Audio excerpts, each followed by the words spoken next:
문재인 정부의 초대 총리로 순탄하게 인준될 것으로 예상했던 이낙연 총리 후보자의 인준 절차가 어려움을 겪고 있죠. 이 소식 포함해서 정치권 뉴스 짚어보기 위해서 오늘도 네 분 함께 하십니다. 제 왼쪽부터 소개해드리죠. 오늘은 손수호 변호사 나오셨고요. 차재원 부산가톨릭대 초빙교수, 이종근 데일리안 논설실장, 소종섭 전시사저널 편집국장, 이렇게 네 분 전문가 함께 하십니다. 어서 오십시오. 안녕하세요. 반갑습니다. 네, 다 아시겠습니다만 이번 주말 인준 절차가 진행되어야 한 내주 초에 인준 투표를 하게 예정돼 있던 이낙연 총리 후보자의 인준 절차가 어려움을 겪고 있죠. 관련된 내용도 보시고 돌아오셔서 함께 이야기 나누겠습니다. 저희가 내놓는 인사가 국민 눈높이에 미치지 못한다는 점에 대해서는 국민 여러분께 죄송하다는 말씀드립니다. 빵 한 조각, 닭 한 마리에 얽힌 사연이 다 다르듯이 관련 사실에 대한 내용 또한 들여다보면 성격이 아주 다릅니다.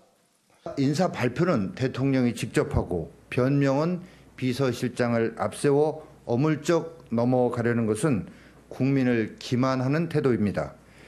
앞으로도 자질이 있다고 판단이 되면 5대 비리 고위공직 원천 배제 원칙은 계속 무시하겠다는 것인지, 직접 해명하고 솔직하게 용서를 구하는 것이 소통하겠다는 대통령의 올바른 모습이다. 네, 어려움을 겪고 있는 거 다 보신 대로입니다.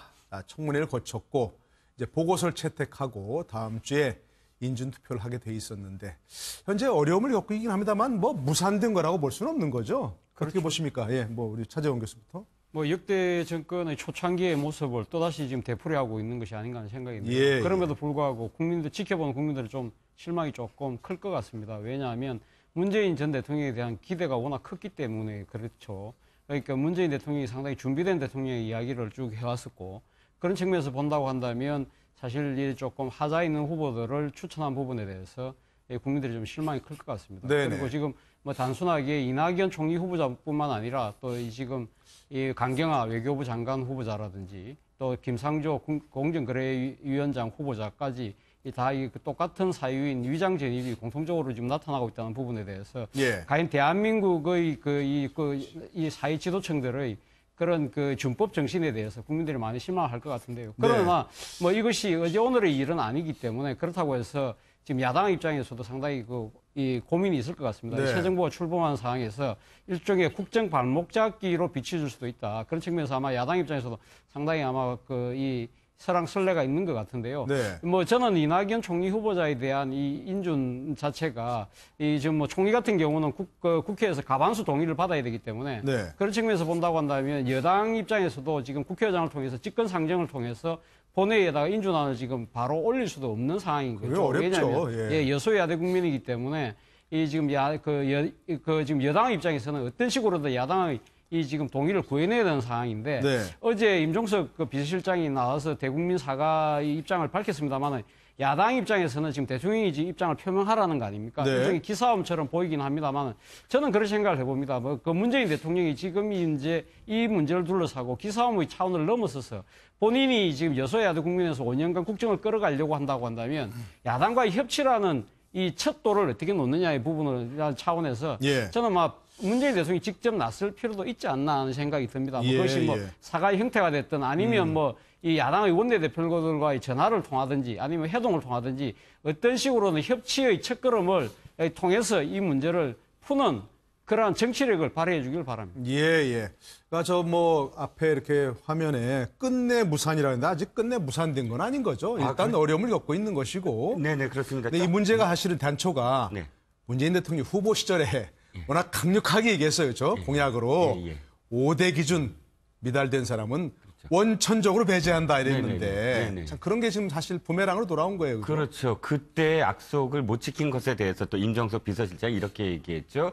이상은 높았다. 그러니까 그때의 어떤 그 공약 후보 시절과 지금의 대통령의 어떤 입장으로서 바라보는 어떤 시선 이런 것들이 좀 다를 수밖에 없지 않느냐라고 이야기를 했는데 저는 이제 두 가지라고 봐요. 그 점도 사실 좀 걸렸고 두 번째는 바로 강경화 그 외교장관 내정자를 지명을 했을 때 예. 그때는 인사수석이 바로 또 위장 전입에 대해서 얘기를 했거든요. 예, 처음부터 얘기했죠. 처음부터 얘기를 했어요. 그러면 이 정부에 대한 강경화 내정자의 검증이 됐다는 얘기거든요. 그러니까 일단 이걸 검증을 했는데 이것이 이런 문제가 있지만 그럼에도 불구하고 이 문제는 네. 임종석 비서실장이 얘기했죠. 빵 한 조각에도 사연이 있다고. 네, 그 네. 문제는 그렇게 받아들일 수 있다라고 처음부터 했는데 사실은 지금 그 국무총리 내정자 입장에서 보면 처음부터 예. 검증을 못한 게 아니냐. 왜냐하면 이 부분은 밝혀지지 않았던 밝혀지지 거죠. 않은 네. 상황에서 지금 야당 의원들이 이제 이 문제를 제기하니까 이낙연 내정자가 그때 아내가 그런 줄은 사실은 기억이 잘 안 났지만 시인하겠다 이렇게 예. 표현을 했거든요. 도리어 그것이 그럼 이 장면과 이 장면에 사연 그야말로 임종석 비서실장 말씀처럼 사연이 다르지 않느냐. 예, 예. 그 국민들이 보기에도 그렇고 야당 의원들이 보기에도 그렇고 이건 사연이 다른데 그럼 왜 검증을 제대로 못했느냐. 예. 이런 지금 사실 공격을 할 수밖에 없는 입장이 돼버렸어요. 그런데 네. 말씀하셨듯이 지금 입장에서 보면 아직은 무산된 것이긴 하지만 그럼에도 불구하고 매년 정권 초기에 총리 임명의 진통 과정을 보면 아직은 그렇게 심각한 단계는 아니다. 네. 역시 왜냐하면 그때는 거의 양당 체제였지만 지금은 5당 체제. 그러니까 이 당의 어떤 그런 이 당이 이 야당 일당 자유한국당을 빼고 다른 당만 또 다 참여해서 투표를 해준다면 예. 또 인준이 가능한 부분이거든요. 네. 그렇기 때문에 29일 날을 한번 또 봐야 될 것 같습니다. 예, 뭐 또 자유한국당 빠지고 다른 당이 다 인준하는 것도 모양새는 빠져요. 그 좋지 않습니다. 그렇죠? 물론 그렇습니다. 앞으로 이 문제를 어떻게 풀어가야 할까요? 특히 이제 5대 원칙 문제는 계속해서 문제가 될 텐데 이런 문제를 또 현실적 제약이 있고 어떻게 좀 풀어가야 할까 이런 문제들을 이 문제를 이낙연 총리 문제를 포함해서 후보 문제에 대해서는 문재인 대통령이 저는 예. 푸는 게 빠른 시일 내에 푸는 게 좋겠다 하는 생각이 대통령께 듭니다. 직접 왜 그러냐면은 이 문제 자체를 이게 단순히 그냥 수백 개의 공약 중에 하나를 이야기하는 것이 아니고 그 이른바 5대 인사 원칙 있지 않습니까? 네. 병역 기피라든지 부동산 투기, 예. 논문 표절, 세금 탈루, 위장 전입 위장전입까지 이 포함했어요. 5부분에 대해서는 이 공약집 굉장히 앞부분에 그러니까 네. 주요 공약 10개 중에 핵심적인 부분으로 이게 들어가 그렇다 있거든요. 그러죠. 예. 그러니까 수많은 공약 중에 하나가 아니고 굉장히 비중을 둬서 사실 문재인 그 후보가 제시한 공약 중에 이게 들어가 있는 내용이기 때문에 또 강조하셔서 이렇게 얘기해요. 그렇습니다. 굉장히 강조를 했고 그렇다 보니까 이제 야권에서도 아니 그렇게 강조할 때는 언제고 지금에 와서는 이러냐 얘기를 하고 있거든요. 저는 이런 부분이 하나의 이슈로서 만약에 문 대통령이 이번에 털고 가지 않으면 네. 앞으로 이게 계속 제기가 됩니다. 그러니까요. 그러니까 이 기본 원칙은 지키더라도 예를 들면 위장전입이더라도 여러 가지 이제 위장전입의 유형이 뭐 여러 가지 있지 않습니까? 그렇죠. 예. 그런 부분에서 정말 어떤 이 부동산 투기를 어떤 큰 이득을 노린 그러한 위장전입이라든지 네. 어떤 이 좋은 전제 학군 조건들 가려고 뭐 이렇게 했다는가. 그렇습니다. 그러한 몇 가지 전제 조건을 달아서 이러한 부분은 좀 아니지만 통상적인 어떤 행정 편이라고 할까요? 네. 이런 부분들에 에서 불가피하게 했던 위장전입 문제라는 이런 부분에 대해서는 좀 이렇게 앞으로 인사 부분에서 좀 여유를 좀 갖고 가고 싶다든지 뭔가 앞으로 좀 어떤 유연하게 적용하겠다 이렇게 그렇습니다. 이 한다든가. 5대 원칙 부분에 대해서 저는 문 대통령이 어떠한 그런 부분에 대해 입장을 표명하는 게 지금 네. 그래야 다른 야당도 사실을 인준할 수 있는 명분이 생기거든요. 네네. 특히 이제 국민의당이나 바른정당 같은 경우도 지금 자유한국당과 보조를 같이 하고 있는데 네. 문 대통령이 그러한 부분에서 일정한 좀 여지를 준다면 저는 네. 이낙연 총리 내정자 통과되는데 큰 어려움이 없을 것이다라고 보고 네. 긴 안목에서 어차피 이번에 문 대통령이 나서지 않으면 두고두고 이 문제도 그 지난번에 총선 그 전에 왜 호남에 지지 안 해주면 나중에 정계 은퇴하겠다 문 대통령이 얘기했잖아요. 그러니까요. 예. 그런 것처럼 이 문제도 계속해서 제기가 될 문제거든요. 예, 그러니까 예. 차라리 이번 기회에 어느 정도 저는 문 대통령 입장 표명을 통해서 털고 가는 것이 지금 시점에서 필요하다 이렇게 예. 생각합니다. 자, 손수호 변호사는 뭐 잘 관리하고 계시겠죠? 지금 여러 가지 5대 문제에 대해서. 아직까지는 뭐 큰 문제가 없는 것 같은데요. 네. 이게 그 야당들의 어떤 그 성명을 보면은요, 입장 예. 표명을 보면은 좀 상당히 흥미로운 게 있습니다. 어떤 그동안 점이 흥미로웠습니까? 이게 예를 들어 이낙연 국무총리 후보자가 부적격하다, 절대 동의할 수 없다, 물러나라, 새로운 인선을 해라라고 직접적으로 언급하지는 않은 것 같아요. 그러면서 대통령의 사과를 요구하고 있습니다. 그렇죠. 네. 이런 게 아무래도 현재 그 여론의 흐름에 동떨어진 그런 그 반대를 했을 경우에 닥칠 후폭풍, 역풍을 예. 좀 우려하는 것 같은데요. 네네. 그렇기 때문에 절차적인 그런 그 마쿠에서의 또 여러 정치적인 그런 그 시도가 있지 않겠습니까? 네네. 또 그렇게 정치인들이 그런 일을 하는 것이기 때문에 네. 원만하게 교섭이 되고 원만하게 봉합이 돼서 인준 절차가 진행될 가능성이 현재로서 높아 보이고요. 또 하나가 이제 위장전입 문제인데요. 예. 5대 원칙이라고 묶었습니다만 물론 위장전입 자체도 주민등록법 위반이고 뭐 범죄이고 또 당연히 해서는 안 되는 것이고 또 공직자로서 흠의인 것은 사실입니다. 네. 그런데 임종석 비서실장이 했던 이야기 중에 굉장히 슬픈 이야기가 하나 있는데요. 네. 바로 현실적인 제약이라는 언급입니다. 네네. 그걸 좀 풀어서 보자면은 아니 이런 위장 전입도 없는 사람들을 골라서 보려니 뭐 없었다, 별로 없었다. 또는 능력 있는 분들을 좀 골라봤더니 네. 안타깝게도 위장 전입 등등의 흠이 있었다. 이렇게 풀어볼 수 있지 않겠습니까? 네네네. 그렇다면 이거는 지금 현재의 정권만의 문제라기보다는 지금 현재 정권이 느끼는 그런 그 안타까움에 불과하기보다는 전 정권도 똑같이 이런 뭐 상황을 겪었고 계속 문제가 있었어요, 사실은. 앞으로의 정권도 또 이런 상황을 겪을 수밖에 없지 않아요. 이런 상황 그러니까요. 굉장히 좀 가슴 아프네요. 아니, 예. 전 정권 말씀하셔서 짧게 예. 전 정권 예를 좀 보면 사실 이번 거를 좀 들여다볼 수 있을 것 예, 같아요. 예, 예. 전 정권에서 사실은 전에 전 정권에서 전 정권이라면 이제 다 전에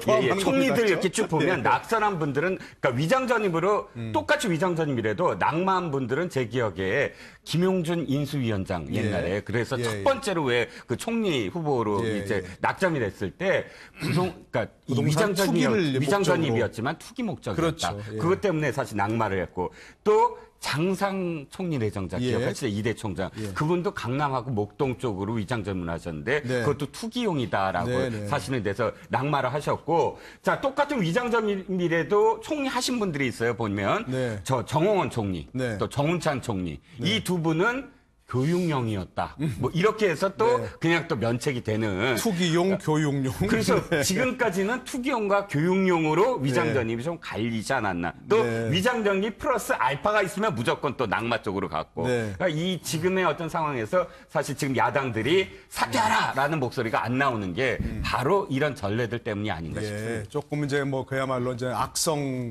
위장 전입과 조금 그렇지 않은 위장 전입이 있나 본데 바로 그런 게 이제 그 강경화 외교부 장관 후보자하고 김상조 공정위원장 후보자가 같은 위장 전입이라고 말하긴 하는데 네. 조금 이제 그야말로 이건 뭐 빵 한 조각이냐 다간발이냐는 네. 조금 다른 것 같은 성격은 그죠 얘기들이. 그렇죠. 위장 전입의 의도를 둘러싸고 예. 여러 가지 또 이제 논란이 있을 수 있죠. 사실 뭐 강경화 이 외교장관 후보자 같은 경우 딸이 미국에서 공부를 하다가 한국으로 들어오면서 이 엄마가 다녔던 학교의 모교로 네. 또 아마 그 전학을 하기 위해서 네. 그래서 갔다는 거 아닙니까? 그래서 그 아마 근처에 사는 근처에 있는 친척집에 이제 친척집에 주소를 옮긴 주소를 옮겼다고 그러는데 아마 엄마 입장에서 외국에서 오랫동안 공부를 했기 때문에 아무래도 한국에 들어와서 적응하는 문제에 있어서 예. 아마 자신의 모교가 여러 가지 뭐 좀 적합하다 판단을 했던 모양입니다. 네. 그런 측면이 있는 거고 김상조 공정거래위원장 후보자 같은 경우는 이 본인이 그 이제 중학교 교사였는데 네. 이 이제 지방 발령을 받으니까 그래서 어린 아들이 있어서 초등학교 들어가는 아들을 친척집에 맡겨서 네. 하려고 하다가 그 위장 진입을 했는데 17일 만에 그냥 네. 교사직을 포기하고 아이고, 예. 다시 돌아왔다는 거 아닙니까? 네, 그리고 네, 또 한 네. 번의 위장 진입은 본인이 미국으로 연수를 가면서 당시 이 자신의 그 지금 아파트를 비워두고 가면서 이 그 우편물을 받기 위해서 네. 그래서 잠시 또 이렇게 한 6개월 동안 이 다른 데다가 지금 이 주소를 옮겨놨다. 예, 예. 이 소명이 맞다고 한다면은 막 어느 정도는 막 국민들이 어느 정도는 좀 이 받아들일 측면은 분명히 이해할 있을 수 겁니다만은 있는. 네네. 그럼에도 불구하고 앞서도 뭐 여러분들이 말씀하셨지만 문재인 대통령께서 이 위장 전입을 비롯한 5대 비리에 대해서는 분명한 선을 그었기 때문에 네, 예. 그 선에 대해서 그러면 이 물러서는 데 대한 나름대로의 해명이 있어야 된다는 거죠. 예, 예, 그런 예. 부분들이 없이 그냥 얼렁뚱땅 넘어갈 수는 없다는 것이 아마 대다수의 생각인 것 같고요. 그리고 또 특히 김상조 공정거래위원장 후보자 같은 경우는 본인이 한국 사회, 특히 한국 자본주의 반칙과 특권에 대해서 네. 강한 비판의 목소리를 해왔던 분 아닙니까? 네, 어떤 네. 뭐 이 이유였든 간에 이러한 분이 상당히 개혁적인 마인드를 갖고 계신 분이 일단 법을 어겼다는 부분에 대해서 네. 이것이 그냥 아무런 이런 사정 때문에 그렇다고 한번 봐달라 이런 부분들에 대해서도 아마 국민들이 좀 실망이 큰 것 같습니다. 그렇기 예, 때문에 이 부분에 대해서는 인사권자인 대통령이 어떤 식으로든 이 자신이 내놓았던 기준의 어느 정도는 좀 낮추는 부분에 대해서 네. 아마 본인의 그 입으로 이야기하실 필요도 있지 않을까. 그것이 바로 이 그 야당과의 협치를 해나가는 하나의 이 단초로 만드는 정치력이라고 저는 그렇게 생각합니다. 그러니까 이런 예. 부분을 너무 네네. 어떤 그 기싸움이 있지 않습니까? 일단 정치적 기싸움이라고 봐야겠죠. 예, 현재로서. 그러니까 이 문 대통령 입장에서 만약에 사과를 하는 것은 야권의 어떤 주장에 굴복하는 것이다. 이런 생각을 저는 할 필요가 없다는 얘기죠. 예. 지금 현실적으로 봤을 때 이 대선이 급박하게 치러졌고 그 속에서 지금 빨리 내각의 진영을 꾸려서 뭔가 일을 해야 되는 상황이거든요. 성과를 내야 되는 이 부분에서 우리가 어떻게 해야 되느냐. 그러한 쪽에 포인트를 둔다면 예. 그리고 향후의 긴 국정 운영을 염두에 둔다면 이 5가지 문 대통령이 강조한 이 부분에 대해서 이번에 그냥 넘어간다고 해도 네. 앞으로 저는 수많은 인사를 해야 될 텐데 그때 이 중에 또 문제가 되는 부분이 분명히 있다는 다른 얘기죠. 게 또 문제될 수 있겠죠. 그렇습니다. 예. 그럼 또 이제 계속 나오거든요. 그러니까 차라리 이번 기회에 문 대통령이 이 부분에 대해서 좀 정확하게 후보 시절 내가 이렇게 생각을 했는데 예. 좀 이런 뭐가 있다든지 이렇게 좀 얘기를 하면서 이 문제를 하나의 큰 이슈라는 측면에서 예. 좀 정리를 하고 넘어가는 것이 당장의 어떤 내각을 꾸리는 부분에서나 네. 야권과 협치 부분에서나 향후의 긴 안목에서의 국정 운영 등을 생각할 때는 네. 지금 그렇게 하는 것이 훨씬 더 예, 낫다는 얘기죠. 예, 청와대 반응이 어떨지 지켜봐야 될 것 같은데 손수 변호사 보시기에 네. 자 같은 예를 들자면 이런 뭐 위장전입이라고 얘기는 하지만 다 뭔가 이렇게 정도 차이가 있고 어떤 건 다간말일 수 있고 어떤 건 뭐 빵한 조각일 수 있고 한 거 아니겠습니까? 이런 분들의 위장전입 사유를 보면 어떻습니까? 이게 뭐 무슨 저 상당히 중한 범죄 처벌을 한다면서요. 그런데 이게 이런 경우 보면 어느 정도 이렇게 좀 뭐 법에서 처벌을 한다든가 어떤 대응을 네. 할 것 같습니까? 이런 분들의 사유를 쭉 보면. 이게 위장전입이라는 게 네. 주민등록법을 위반한 것인데요. 그렇죠. 이제 우리가 흔히 위장전입 그러는데 그런 말은 네네. 없는 거고죠. 그렇습니다. 그 예. 법정형만 보면 이제 3년 이하의 징역 또는 1,000만 원 이하의 벌금이기 때문에 네네. 상당히 중하게 처벌 가능합니다. 그리고 실제로 이게 뭐 사문화된 거 아니냐라고 하고 있지만 실제로 이 주민등록법 위반으로 인해서 처벌받는 경우가 지금도 존재하거든요. 네. 따라서 사문화되어 있는 그런 규정이라고 보기는 어렵습니다. 네. 다만 조금 전에 그 많은 그 전문가님께서 지금 말씀해주신 것처럼 애초에 이 위장전입이 정치권에서 크게 문제됐던 게 위장전입 그 자체도 물론 문제입니다만 네. 그 배경에 있는 부동산 투기였던 걸로 기억합니다. 즉, 뭐 여러 군데의 어떤 그 부동산을 이제 취득하기 위해서 그 과정에서 이제 악용됐던 그 수단 중에 하나가 이런 주민등록법 위반인 위장전입인데 네. 그로 인해서 이제 위장전입 자체가 부동산 투기로 이제 동치화됐고 결국은 그로 인해서 여러 가지 그런 문제가 있어서 낙마한 사태가 많았는데 예. 그렇다면은 이번 문재인 정권의 첫 인사에 대해서 좋지 않게 보시는 분들 입장에서는 똑같은 위장전입이다, 똑같은 주민등록법 위반이다, 다 부적격하다라고 뭉뚱그려서 볼 수도 있겠죠. 하지만 다른 각도에서 보자면은 이 주민등록법 위반이긴 하지만 배경이 무엇이냐, 네, 또 네. 이로 인해서 얻으려고 했던 것이 무엇이냐, 또 그 당시 지금 사회적인 분위기가 아니라 그 당시 사회상, 그 당시의 문화에서 볼 때 용인될 수 있는 상황이냐까지도 보고 싶어하는 것이 또 이번 정권을 지지하는 분들의 또 시각 아니겠습니까? 네네. 법조문은 하나이지만 그 법조문의 배경에 그 이면에 있는 그런 사실관계는 다양하기 때문에 그로 인한 정치권의 판단도 다른 것 같거든요. 네. 여당과 야당의 보는 시각이 다른데 하지만 결국 또 정치인들의 선택은 지금 이 사안에 대한 국민들의 여론이 굉장히 큰 비중을 차지할 것 같습니다. 예. 뭐 이번 주말 지나서 나오는 그런 그 여론조사 결과도 각 당의 어떤 그 선택에 큰 영향을 미칠 것 같습니다. 네, 어쨌든 뭐 최종적인 판단은 이제 국민들께서 하시는 거니까요. 이낙연 총리 후보자 청문회도 보셨고 또 앞으로 있을 강경화 외교장관 후보자 또 김상조 공정거래위원장 후보자 청문회 보시면서 국민 여러분께서 좀 판단해 주시면 좋겠습니다. 그런데 청문회 과정까지 또 이제 그 이전에도 사실 문제됐던 부분들이 있죠. 청문회 위원들에게 특히 쏟아진 이른바 문자 폭탄, 어마어마한 뭐 몇천 개까지 문자가 쏘였는데 일부에서는 적극적인 국민 참여 아니냐 뭐 이런 얘기도 있고 또 반대로 어떤 쪽에서는 일종의 문자 테러, 잘못하면 이게 청문위원들이 정당한 업무를 수행하는데 눈치를 보게 하는 거 아니냐. 이런 쪽의 얘기가 나오고 있습니다. 이건 어떻게 보고 어떻게 판단해야 됩니까? 저는 다른 문제에 대해서 이제 현 정부가 하는 것에 대해서 현재까지 한 보름도 안 됐지만 굉장히 많은 부분에 대해서 잘하고 있다라고 이야기하고 사실 그 부분과 관련해서 굉장히 기대를 또 하고 있습니다. 그런데 이 문제를 갖고 또 더불어민주당의 일부 의원들이나 혹은 진보 진영에서 정치 참여다라고 이렇게 옹호하는 것은 사실은 저는 이해가 잘 안 가거든요. 네. 자, 이유는 딱 한 가지입니다. 자, 어떤 사람에게 내가 폭행을 가했을, 그러니까 성폭행을 만약 가한다, 성희롱을 한다고 네네. 했을 때 그 기준은 그것을 당하는 사람이 모욕을 받았느냐 안 했느냐였던 그 기준이 굉장히 중요한 것이거든요. 이게 정치 참여라면 그것을 받은 정치인이 고통을 느끼고 있다. 네. 그 밤잠을 못 자고 네. 또 업무를 못 하고 그럴 지경이라면 이것이 참여냐? 어떠한 정치 참여도 그것이 고통스러운 어떤 사람에게 또는 어떤 정치인에게 고통을 가해서는 안 되는 것이거든요. 네. 의견을 말하는 것. 비판을 하는 것 이것이 어떤 참여이긴 하지만 그럼에도 불구하고 지금 그 청문위원들에게 간 그 이 문자의 내용들을 보면 사실은 욕설에 가깝고 저주에 가깝고 당신 보자, 당신 지역구에서 내가 어떻게 하는지 보자부터 시작을 해서 그 표현들 뭐 그것들이 한순간에 그러니까 스마트폰에 어떤 내가 스마트폰으로 어떤 활동을 하는 것을 못하게 한다면 그것은 사실은 테러나 문자 테러나 다름없지 않겠습니까? 참여하는 방법은 여러 가지지만 이 방법은 참여가 아니다. 이것은 사실은 업무 방해이자 사실 고통을 주게 하기 위한 목적이 다분히 있다. 저는 그렇게 예, 뭐 다른 분의 의견을 듣기 전에 뭐 이런 일이 있었는데 설전을 벌인 장면들이 있죠. 한번 좀 보시고 돌아와서 의견 계속 나누겠습니다. 인증 안 되는 건 아니지. 부모님은 문자부터 안 받으셨어요? 저는 뭐 오늘은 또 몇 개 나오죠. 어떻게 해동하는지라고 딱 시간 맞춰서 문자 복사는 하는지 모르겠어요. 대표한테도 오고 나한테도 오고 그게 특정 세력이잖아요. 그런데 이제 민의가 심각하게 왜곡되고 같이 잘못하면 이민독대 같은 그런 일이 벌어질 수도 있고. 이걸 어떻게 방법이겠어요? 누가 보는 걸 본인들이 스스로 자제하지 않는 이상 국민도 어떻게 해보기가 어려운 내용들은 자제의 문제가 아니고 우리나라 이거 민주주의에 심각하게 보면 안 돼요. 그건 뭐냐고 그걸 생각을 해보자고. 진짜 태도가 중요해요. 해소하는 방법을 찾자고 하셔야 돼요. 그러면 일을 여러 가지 적고 여러 의견이 있더라고요. 문자 폭탄을 받는 때가 전성기인 줄 알아라. 정치인으로서. 그런 얘기도 있고.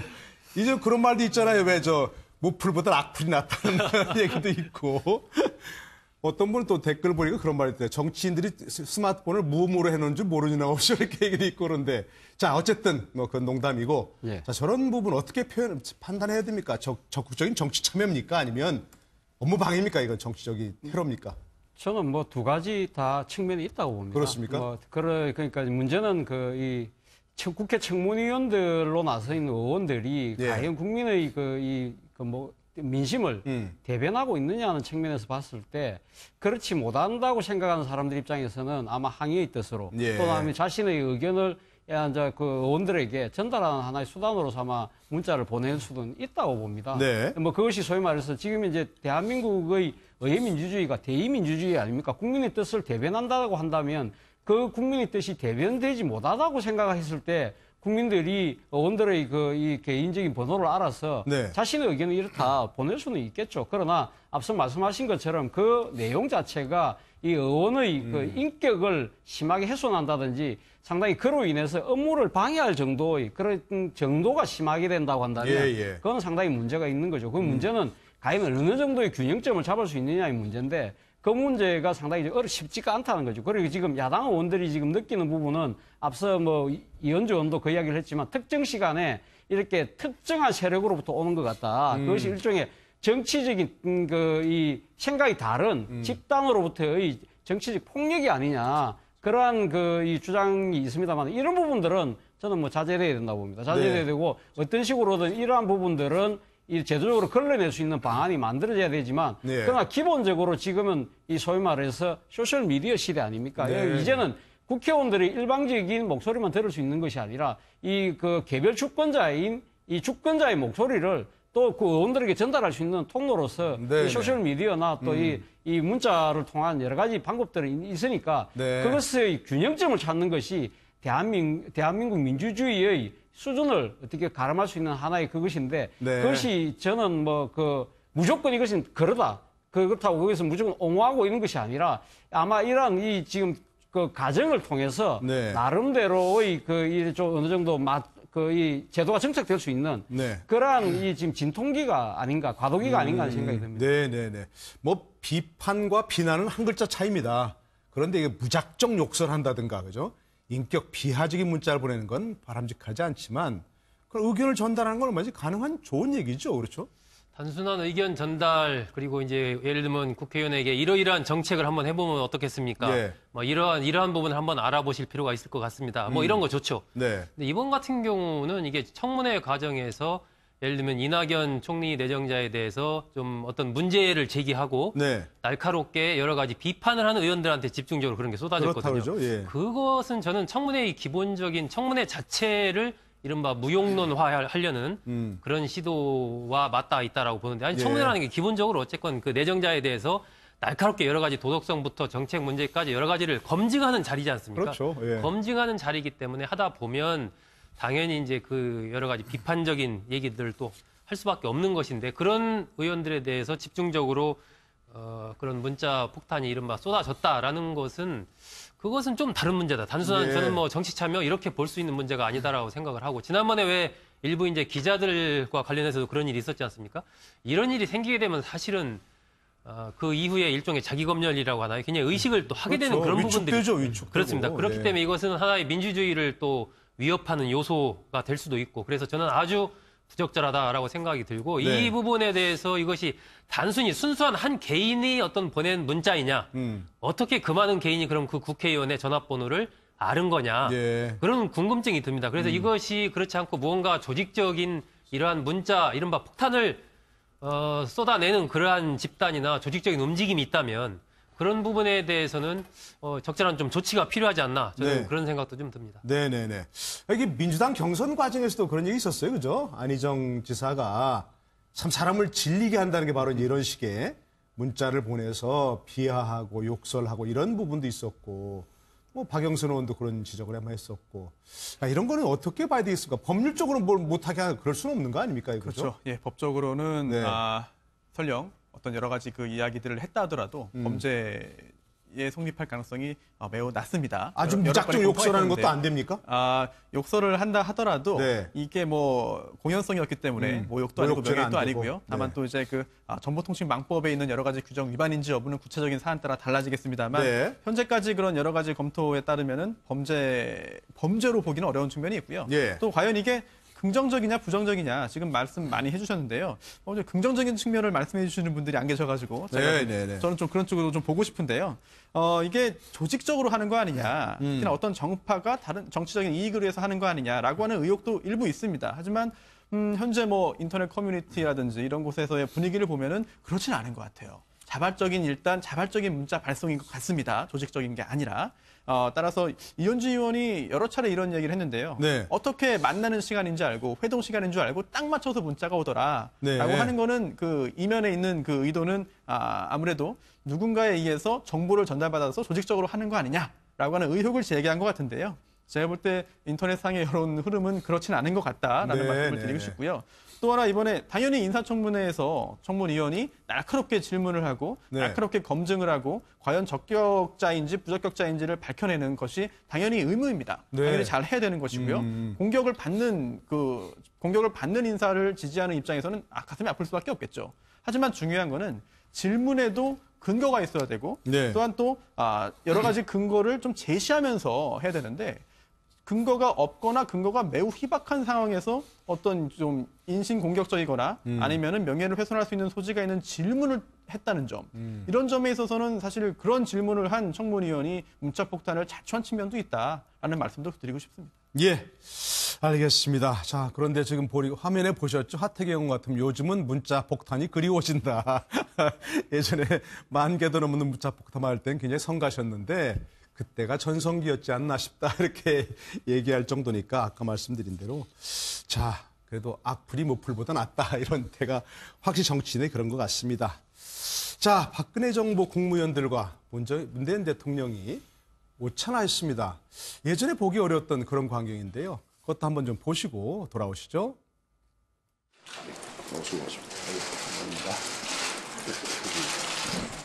다들 바쁘실 텐데 이렇게 뭐 함께 또 해주셔서 감사드립니다.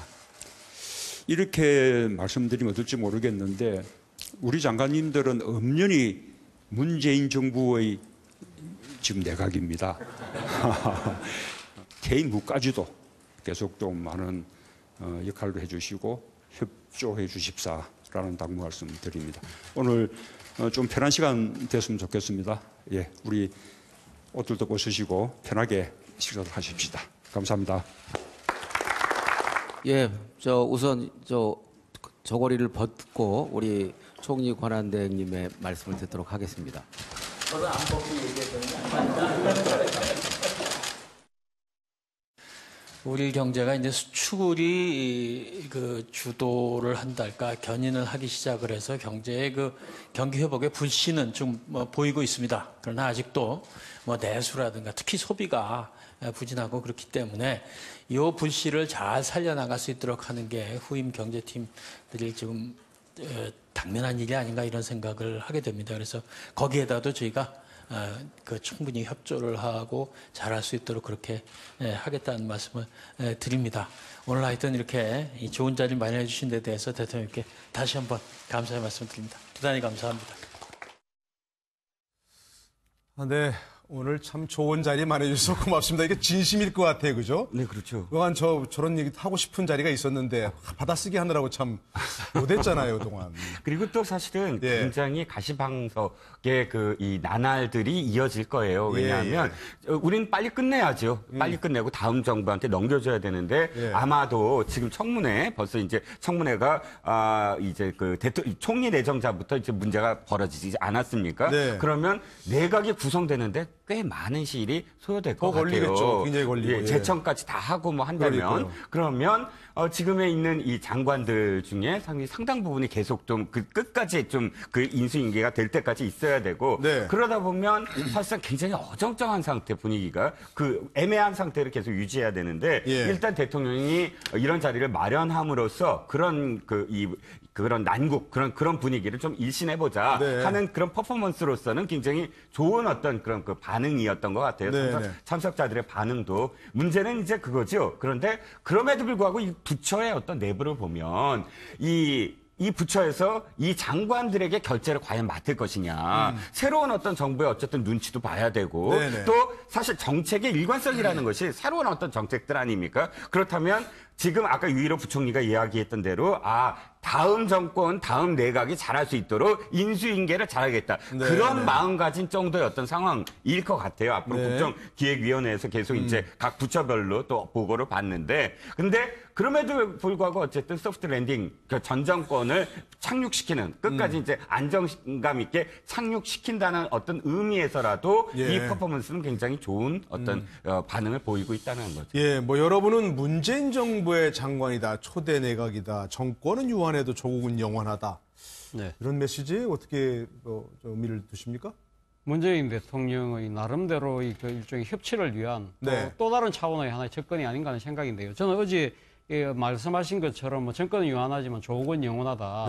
이러한 부분들은 아마 지금 현직 국무위원으로서 아마 상당한 책임감을 느끼게 하는 아마 그런 언급이 아니었나 하는 생각이고요. 저는 어제 문재인 대통령 언급 중에서 저는 정말 참 귀담아 들었던 부분이 이것이 지금 전임 정부를 마치고 나서 떠나야 될 사람들이 떠나지 못하고 상황적인 논리 때문에 지금 계속적으로 내하고 일하고 있어서 감사하다, 고맙다는 그런 격려의 자리뿐만 아니라 여러분들의 충언을 귀담아 듣겠다, 경청하겠다는 일종의 경청의 리더십을 이야기한 부분은 저는 높이 평가하고 싶습니다. 지금 보시면 아시겠지만 지금 마이크 잡고 계시는 유일호 부총리를 비롯해서 몇몇 지금 현재 장관들은 과거 우리가 앞서 이야기했던 여러 가지 위장 전입 논란과 관련된 인사청문회 때 당시 야당이었던 민주당의 강한 반발에 부딪혔던 분들이 꽤 앉아 있습니다. 그리고 바로 앞에 건너편에 앉으셨던 김재수 농림부 장관 같은 경우는 기억하시겠지만 지난 가을에 이 해임 결의안까지 통과시켰던 그 당사자입니다. 그럼에도 그런 거 저런 거 다 따지지 않고 지금 당장은 현직 국무위원으로서 그러니까 정파적 입장을 다 떠나서 대한민국이라는 이 나라의 전체 이익을 위해서 같이 함께 하자. 그렇게 손을 모으자는 그런 리더십 자체는 뭐 저는 뭐 국민들이 상당히 이런 것이 문재인 대통령이 바랬던 네, 그러한 네. 하나의 리더십이 아닌가 하는 측면에서는 어제 아마 많은 박수를 보냈지 않나 하는 생각이 듭니다. 예. 군대 갔을 때 제대 말년 어떻게 보내셨어요? 저 장관들은 지금 생각이 제대 말년일 텐데 그러죠? 근데 그러나 지금 국정이란 것은 한순간도 뭐 영부영할 수 있는 게 아니지 않습니까? 저런 건 반드시 필요하지 않습니까? 그렇습니다. 예. 저는 어제 문 대통령의 이야기, 정권은 유한하지만 조국은 영원하다. 네. 굉장히 가슴에 와 닿았고요. 그리고 국민들도 지금은 우리가 이제 정권 교체를 몇 번 했지 않습니까? 네. 그렇기 때문에 정권이 5년마다 바뀔 때마다 완전히 전 정권에 있었던 것을 깡그리 무시하고 새로 시작하는 게 아니고 전 정권의 성과를 바탕으로 또 한 발짝 올라가고 또 한 발짝 올라가고 네. 이래서 결국은 대한민국이 점점점 발전하는 그러한 나라가 되기를 바라는 것이 이제 국민들의 마음이라고 저는 보는데 문 대통령도 지난번에 왜 역대 정부 20년의 공과를 성찰해서 문재인 정부는 성공한 정부가 되도록 노력하겠다 이런 얘기를 했지 않습니까? 네네. 마찬가지로 저는 저런 자리를 통해서 지금 이제 국무위원들이 각 분야에서 장관을 맡으면서 여러 가지 또 느꼈던 바가 있으니까 그런 부분들을 한번 쭉 경청하는 예. 그 자체도 향후에 이제 문 대통령이 정책을 펴가 나가는 부분에 있어서 나름대로 중요한 좀 참고 사항이 될 수 있다라고 보고 예. 저러한 모습 자체가 국민들한테 주는 굉장히 어떤 감동 같은 것들이 있을 것이다라고 네네네. 보고 앞으로 이제 국회와의 협치 관계에서나 거기에서도 마찬가지로 저러한 모습들을 보여주면서 이 국가적인 과제에 대해서는 여야 또 정파를 떠나서 이렇게 같이 협력해가면서 한 발 한 발 좀 이 대한민국이 발전해가는 네네. 그런 나라로 여야 정치인들이 모두 좀 힘을 모았으면 좋겠다는 바람을 많은 국민들이 하지 않을까 싶습니다. 예. 하여간 뭐 이게 정말 앞으로 국정을 이제 새로 담당할 사람들이 오기 전까지 저분들이 최종 책임을 지고 있는 그런 분들이니까 뭐 릴레이 아니겠습니까? 그죠? 잘 바톤을 넘겨줘야 되는데 그동안은 저기 화면에 나왔습니다만 칼처럼 단절했다는 거 아닙니까? 네. 그건 바람직한 거 아니죠, 그죠? 그렇죠. 예, 지금 5년마다 이제 헌법에 따라 5년마다 원칙적으로 대통령을 선출하게 되는데 네. 그렇다고 해가지고 국민들이 달라지는 게 아니거든요. 국가가 달라지는 게 아니고 그렇죠. 뭐 문재인 대통령의 국민, 박근혜 전 대통령의 국민, 뭐 이제 이명박 전 대통령의 국민이 아닙니다. 대한민국의 국민이거든요. 네. 그렇다면은 5년 동안 이제 그 위임받아서 국민들의 주권을 위임받아서 국정을 이제 그 책임지는 자리가 대통령이기 때문에 또 대통령이 임명한 그 아래에 있는 여러 가지 공자들이 있습니다. 네. 국민을 위한 정치를 해야지 어떤 정권을 위한 정치를 하면 안 될 것 같고요. 또한 그런 차원에서 어제 문재인 대통령이 국정 안정이라는 굉장히 중요한 과제를 현재 안고 있는데 그러한 측면에서 어제 그 자리를 마련한 것 같고 어제 그 어떤 국정이 하루속히 안정이 되어야 한다. 그리고 네. 또 국정 안정이라는 게 여러 가지 의미가 있습니다만 새로운 그런 그 인선이 마무리되기 전까지는 전 정권에서 임명된 그런 공직자라 하더라도 당연히 국가를 위해서 최선을 다해 일을 해야 된다라는 네. 점에 대해서 공감대를 다시 한번 확인해주는 그런 의미 있는 자리가 아니었나 생각이 듭니다. 예, 뭐 현 정권 간의 업무 인수인계가 자연스럽게 이어져서 국정의 연속성이 좀 이었으면 좋겠다 하는 생각이 들고요. 자, 그런데 뭔가 확실히 달라지는 게 있을 것 같긴 합니다. 이른바 특수활동비 얘기인데요. 우리나라 사람들은 특별 이런 거 참 좋아합니다. 그죠? 그렇죠. 특수활동비 청와대에서 많이 쓰던 걸 좀 남겼고 그런데 남은데 보니까 이전에 뭐 박 전 대통령 때는 직무정지 상태에서도 상당히 많이 썼다 이렇게 얘기가 나왔고 그런데 지금 문재인 대통령은 그런 거 안 쓰겠다는 얘기고 대통령 밥값 얘기도 나왔어요. 그동안은 이제 다 개인적인 밥값도 다 청와대에서 공금으로 했는 모양인데. 그렇죠. 자, 그런 어떻게 보시나요? 자, 국민들은 굉장히 놀랐을 거예요. 많은 부분에서 놀랐는데 뭘 놀랐냐면 아니 대통령이 칫솔과 치약을 자기의 돈으로 쓰지 않는다. 약 한 연봉이 2억 정도였죠. 2억 1천만 원 정도 2억 좀 넘습니다. 근데 2억의 연봉을 받는데 사실은 어떤 사람도 사실 연봉을 받으면 왜 돈을 받냐면 그걸 갖고 자신이 생활하기 위해서 생활비를 써야 되지 않습니까? 그런데 보니까 지금 문재인 대통령이 밝힌 건 그 생활비를 자기 돈으로 쓰겠다. 그러니까 월급에 공제를 하겠다라는 건데 그게 너무 당연한 건데 국민들이 그럼 지금 역대 대통령은 도대체 뭘 생활비로 쓴 거냐. 생활비 안 썼다는 거죠. 거의 모든 거를 다 이 특수활동비에서 다 썼다라는 거를 이제 깨닫게 되는 거거든요. 그래서 봤더니 미국도 역시 백악관에서 대통령이 자신의 어떤 사생활에 드는 돈들은 모두 다 월급에서 공제를 하더라. 그래서 너무 당연한 것인데 문제는 문재인 대통령이 밝힌 그 126억 중에 53억 원을 네. 이제 이 일자리라든지 절감했다는 얘기죠. 예. 절감을 하겠다. 그러니까 그쪽으로 쓰겠다. 그리고 우리는 73억인가 70억 정도를 남겨서 특수활동비를 쓰겠다라고 이야기했을 때 뭐가 밝혀졌냐 하면 왜 126억인가? 올해 특수활동비 예산이 161억이었거든요. 네. 그러면 35억, 약 35억이 어디로 갔느냐? 그러니까 썼다는 거죠. 그러니까. 썼다는 거죠. 그러면 이것이 누가 썼느냐? 분명히 그 지금 그러니까 이 언론에서 조금 제목이 전 잘못된 게 박 전 대통령이 직무정지 속에서 박 전 대통령이 35억을 쓰면 하루에 5천만 원씩 쓰는 게 아니냐 이렇게 표현하는데 사실은 이 특수활동비 161억이 대통령이 다 이렇게 쓸 수 있는 그런 돈은 아니거든요. 그렇죠. 청와대에서 그러니까 쓰는 거죠. 청와대에서 쓰고 청와대에서 관행처럼 이것이 꼭 옳다는 거 아닙니다. 관행처럼 국실별로 지정된 어떤 금액들을 자신들이 사실은 뭐 기밀 유지다 이런 어떤 이유로 이 영수증 처리를 안 한 돈을 통틀어서 161억이라고 하는 것이거든요. 그렇기 때문에 물론 저는 대통령이 직무정지된 그 3개월 동안에 35억에 대해서도 사실은 나중에 좀 감사를 해야 된다고 생각을 합니다. 그러니까 그 부분과 관련해서는 사실 하루에 5천만 원씩 어디에 썼느냐 이 표현은 좀 잘못된 표현이 아니냐. 개인적으로 쓰신 건 아니다 그런 말씀인 거죠. 박 전 대통령한테 그러니까 박 전 대통령 개인적으로 한 돈은 아니라는 거죠. 그렇죠. 자, 손수 변호사께 좀 여쭤봐야 되겠는데 특수활동비 이게 좀 정의가 뭐고 어디에 써야 되고 그런데 사실 그동안 이게 잘못 쓰여왔다 이런 얘기도 많이 있었잖아요. 네. 예전에 이게 판공비로 묶여 있었는데요. 이제 94년으로 기억하는데 그때 나뉩니다. 특수활동비가 있고 또 업무추진비로 나뉩니다. 그래서 지금 이른바 이제 판공비라고 하는 건 업무 추진비 얘기하는 거죠? 네, 그렇습니다. 이제 특수활동비가 이제 따로 이제 있는데 이 특수활동비가 뭐 마음대로 쓰는 건 아니고요. 애초에 그 예산 안에 편성이 되었고 국회의 그 심의를 거쳐가지고 통과되면은 그 다음에 이제 활동할 수 있는 것인데요. 하지만 이게 그 감사원 등의 어떤 그 지침 등 관련된 그런 정부 관련된 기관들의 지침이 있습니다. 이게 보면은 이 특수활동비도 다 영수증 처리를 하는 게 원칙입니다. 아, 그래요? 네, 원칙은 영수증이 그런데, 없어도 된다고 뭐 그런 얘기 아닙니까? 네, 원칙은 영수증 처리를 다 하는 거고 어디에 썼는지를 밝히는 게 다 원칙이 규정이 있는데 하지만 예외 규정이 있습니다. 바로 이게 뭐 정보 소집이나 수사 등 어디에 썼는지가 공개되면은 그 목적에 적합하지 않은 그 예외적인 경우에 한해서 영수증을 첨부하지 않아도 된다는 규정이거든요. 따라서 이거를 그 예외 규정이라고 주장하면서 이제 특수활동비의 경우에 대부분 영수증을 첨부하지 않고 어디에 썼는지 공개가 안 되는 것인데 이것도 엄격히 하자면은 사실은 뭐 국정원이라든지 이런 곳에서 쓰여진 일부 자금에 대해서만 영수증 처리가 안 되고 어디에 썼는지 공개하지 않아도 되는 것이고 나머지는 사실은 그렇게 하면 안 되는 건데 관행적으로 그동안 해온 것이거든요. 따라서 이번 기회에 그동안에 했던 그런 것들이 과연 적법하게 이루어졌던 것인지 또 앞으로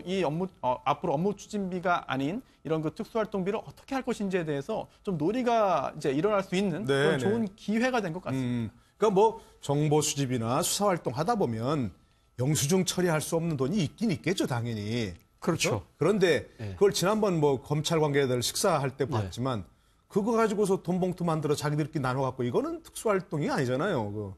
그렇죠. 뭔가 좀 개선이 필요하다는 얘기가 나오는데. 그렇죠? 사실 뭐 지금 특수활동비를 둘러싼 논란은 어제 오늘이 일은 아닙니다. 2015년 같은 경우 국회에서 결산할 때 상당히 그때 여야간에 문제가 됐던 부분이 특수활동비를 어디다 썼느냐 그걸 두고 상당히 논란이 있었던 적도 많았고요. 그동안에 이 그 국회가 예산을 편성할 때마다 이 특히 국가정보원이라든지 검찰이라든지 이 권력기관의 특수활동비를 이 좀 줄이자는 것이 야당의 일관된 주장이었고 여당은 그럴 수 없다는 것이 그 첨예하게 맞서왔던 겁니다. 그럼에도 불구하고 거의 또 막 연말 예산이 급하게 처리되는 과정에서 거의 전년도와 비슷한 규모로 처리가 되고, 그리고 또 그 다음에 어떻게 썼는지 결산은 사실 국회 우리나라 결산 제도 상당히 문제가 있는데요. 그걸 제대로 또 따지지 않고 그냥 결산해 줍니다. 그러니까요. 그러한 것들이 이렇게 되풀이 되다 보니까 이렇게 됐는데 사실은 이 배경에는 사실 국회의 잘못도 상당히 있죠. 왜냐하면 국회도 지금 제가 알기로는 올해 같은 경우 한 80억 가까운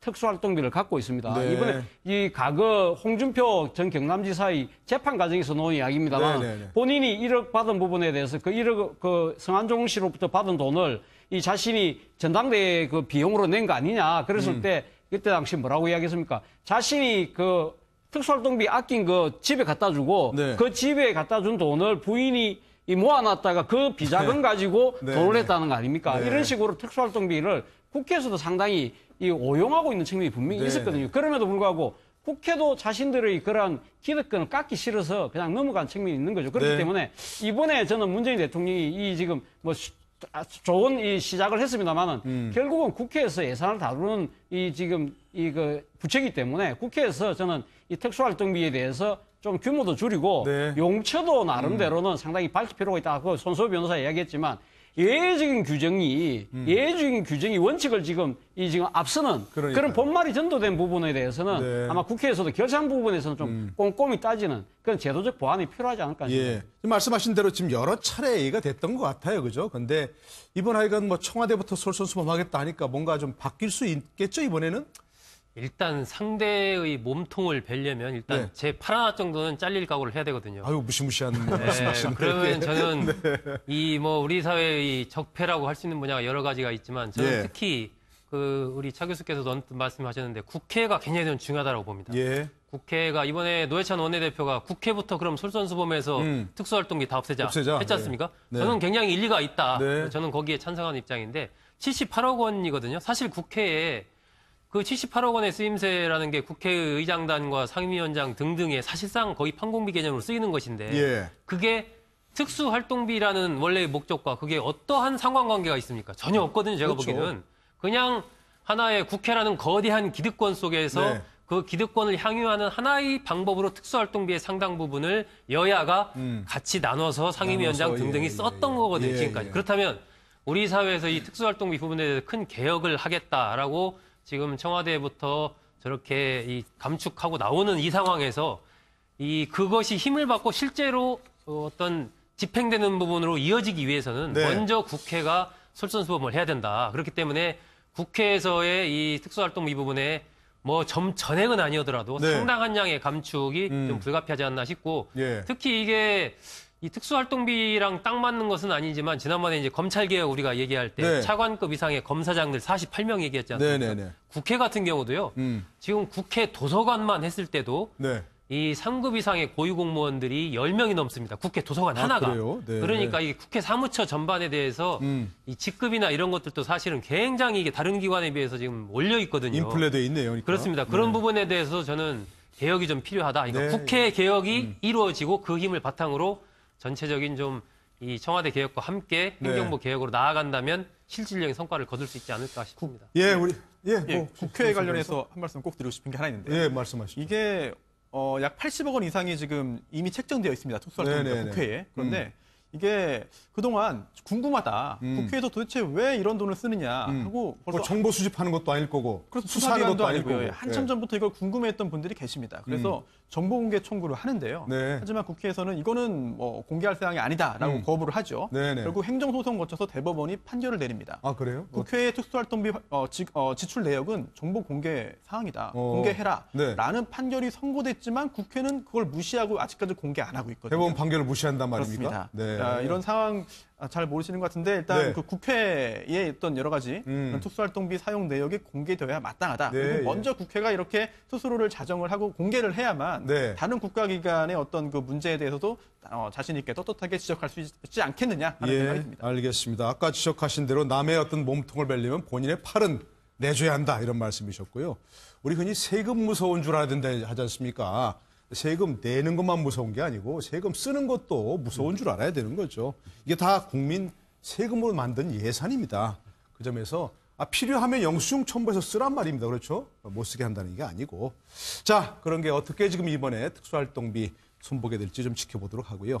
자, 그런저런 걸 포함해서 오늘부터 무슨 국민들의 그 의사를 집약하는 의견을 받는 네. 국민 마이크라는 게 시작된다는 거죠? 예, 국민 먼저 좀 마이크. 설명해 주시죠. 국민 시작이 마이크가. 어떻게 됐냐면 네. 이제 국정기획자문위원회 그러니까 전임 정권에서는 인수위원회라고 표현돼 예, 있는데 인수위에 비슷한. 인수위가 없으니까 이제 국정기획자문위원회가 활동은 이겁니다. 이제 기존의 어떤 그런 그 정부 부처에서 인수인계를 받으면서 새로운 어떤 안들 정책들을 다 모아놓고 또 그간에 공약했던 것들을 다 이 정리를 하면서 국가의 아젠다 5년 동안 이 정부가 해야 될 아젠다를 만드는 작업을 좀 하고 있는데 네네. 그것들 중에 국민들한테도 제안을 받아서 이 아젠다를 만들겠다라는 의지입니다. 그래서 국민 마이크제가 뭐냐면 온 오프제를 그러니까 온라인 오프라인 둘 다 하는데 오프라인은 광화문에 하나의 어떤 그런 이 부스를 만들어 놓고 직접 가서 마이크를 들고 제안을 하게 국민들이 직접 저희 가서 보시면 있는 것처럼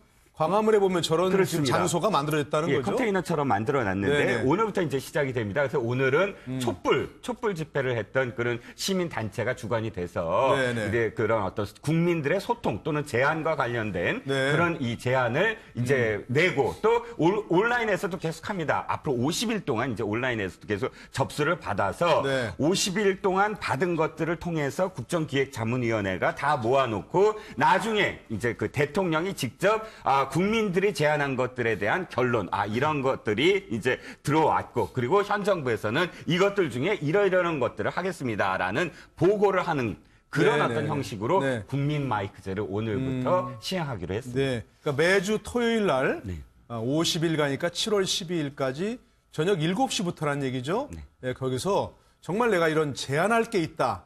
정책에 대해서 이런 것도 받고 새 정부에 바라는 점도 받고 이러신다는 얘기입니다. 혹시 패널분들께서 이거 꼭 반영했으면 하는 좋은 정책 없으신가요? 저는 뭐 정책이라기보다는요. 저 지금 그 국민 마이크 지금 하고 있는 이 부분에서 조금 좀 고언을 드린다고 한다면 저는 지금 국민인수위가 국민 마이크를 아마 강화문에서 촛불이 타올랐기 때문에 아마 상징의 장소로 강화문을 아마 잡은 것 같습니다. 물론 온라인으로도 한다고 하지만 오프라인에서 하는 것은 지금 서울 광화문 한 곳밖에 없거든요. 그런데 지금 이 촛불이 타오른 것이 단순하게 서울만 타오른 게 아니지 않습니까? 그렇다고 한다면 저는 이 국정기획자문위가 저는 광역 단위별로 한번 순회를 한다든지 그런 식으로 전국의 목소리를 그런 모으는 퍼포먼스라도 뭐 좀 벌일 필요가 있지 않는가. 광화문에서만 하지 말고. 그렇죠. 너무 이 항상 모든 정책을 하는 걸 보면 항상 서울 중심적이에요. 그런 측면에서 보면 지방에 있는 분들 입장에서는 또 다른 소외감을 느끼지 않을까 생각이 든다는 겁니다. 좋은 의견이십니다. 이런 겁니다. 그렇죠? 이런 의견을 저희가 하셔서, 오늘 저녁에 가셔서 좀 하시면 좋을 것 같은데. 오늘 방송 보시면 되겠네요. 글쎄, 저를 뭐 보실지 모르겠는데, 오늘 저희가 가셔서 꼭 좀, 지방에 가서, 그죠? 주요 도시에 가서도 해야 지방 사람들의 얘기를 듣고, 물론 뭐 온라인에서 참여할 수 있지만, 좋은 의견이신데, 혹시 소국장께서는 뭐 특별히 평소 생각하시던 그 정책에 이걸 반영해 줬으면 하는 얘기 없습니까? 저는 요즘에 이제 우리가 고령화 사회가 됐지 않습니까? 저도 시골 출신이긴 하지만 시골 가보면 사실 빈집들 굉장히 많고 어르신들끼리 사는 독거노인 내지는 뭐 부부가 살아도 굉장히 어르신들끼리 사는 가정이 뭐 거의 대부분이라고 봐요. 굉장히 많습니다. 그렇기 때문에 우리가 어떤 신고를 기다리는 거, 어떤 문제가 생겼다 도와주십시오 이렇게 기다리는 것도 좋지만 일종의 암행어사 개념으로 해서 시골의 이런 그 고령화된 지역을 중심으로 이렇게 순회하면서 혹시 어떤 그 어르신들한테 무슨 일이 있지는 않은지 어려움이 없는지 이렇게 좀 쭉 패트롤하는 그러한 정책 같은 거 있지 않습니까? 한 번씩 그런 뭐 팀을 만들어서 그렇습니다. 그게 이제 어차피 유휴 인력들도 시골에 많이 있으니까 그런 분으로 이렇게 저렴한 사실 임금 많이 안 줘도 그런 인력은 모집할 수가 있거든요. 그럼 모집해서 뭐 일주일에 한 번씩 어느 지역을 쭉 이렇게 돌아다니면서 혹시 집집마다 혹시 어르신 잘 계신지 살펴도 보고 불편한 점 있으면 좀 뭐 또 해결해 그렇습니다. 그걸 해서 현장에서 해가지고 어디다가 또 어떤 창고에다가 그걸 넣으면 그걸 바탕으로 조치가 취해지고 이러한 그렇게 된다면 일자리도 창출하고 실제적으로 고령화에서 어떤 고통받는 시골의 어르신들을 도울 수도 있지 않을까 하는 생각을 했습니다. 좋은 의견이시고요. 저희 끝나고 같이 가야겠는데. 손수호 변호사는 혹시 또. 저는 뭐 구체적인 정책이라기보다는. 저런 또 의미도 좀 짚어주시고 저렇게. 국민 마이크를 운영하는. 네. 굉장히 좋죠. 굉장히 좋습니다. 일단 소통이라는 그런 표현에, 단어에 어울리는 그런 행위인 것 같고요. 그리고 또 최근에 이제 촛불 시위 전국을 거치면서 굉장히 적극적으로 본인의 의사를 표현하는 국민들이 더욱 더 늘어난 것 같습니다. 그리고 또 이제 책상에 앉아 있는 공무원들이 뭐 책상에 앉아 있지만 않겠습니다만 공무원들이 현장의 어떤 느낌이나 이런 것들을 100% 다 알기는 어렵거든요. 그리고 또 실제로 문제를 현재 느끼는 그리고 아쉬움이 있는 그런 국민들의 목소리가 직접적으로 전달될 수 있는 창구가 굉장히 필요합니다. 그런데 이제 관공서에 가거나 직접 뭐 어떤 행정적인 절차를 거치기는 또 쉽지 않거든요. 그런 차원에서 이제 나들이 가는 그 차원에서 나들이 가는 마음으로 나갔다가도 내가 지금 현재 느끼는 어려움이 무엇인지, 네. 안타까움 무엇인지 이런 방향으로 정책이 결정되었으면 좋겠다든지 네. 이런 거를 편하게 전달할 수 있다고 한다면 그게 실제로 정책으로 입안되어서 어떤 그 가시적으로 성과가 있으면 더욱 좋겠습니다만 예. 본인이 느끼는 그런 그 마음을 전달할 수 있다는 것만으로도 일단은 첫 번째 그런 그 목표는 달성할 수 있을 것 같거든요. 그렇다면은 이번 소통이라는 그런 그 이번 그 정권을 표현할 수 있는 여러 키워드 중에 하나가 소통이라고 한다면 거기에 그 일맥상통하는 그런 하나의 그 일이 아닐까 그렇게 생각합니다. 정말 평소에 하시고 싶은 말씀이 있었거나 아니면 좋은 생각이 있었으면 저런 데 가서 꼭 좀 하셨으면 좋겠고 아까 제안하신 대로 이 서울 광화문만이 아니고 다른 지역에도 꼭 좀 저런 창구를 마련했으면 좋겠다 이런 생각이 듭니다. 그런 게 바로 이제 국민 마이크를 만든 좀 취지가 아닐까 싶고요. 자, 조금 결이 다르긴 합니다만 정유라 이제 다음 주에 입국한다는 얘기죠? 네. 예, 관련해서 한번 좀 싱크 듣고 와서 그 얘기 나누겠습니다. 저는 자퇴를 해달라고 말씀을 드렸는데 자퇴가 안 들어가요. 어머니한테만 했습니다. 엄마한테? 저는 아예 그땐 학교를 간 적이 없었고 담당 교수님이고 뭐 하나도 모르는 시절이에요.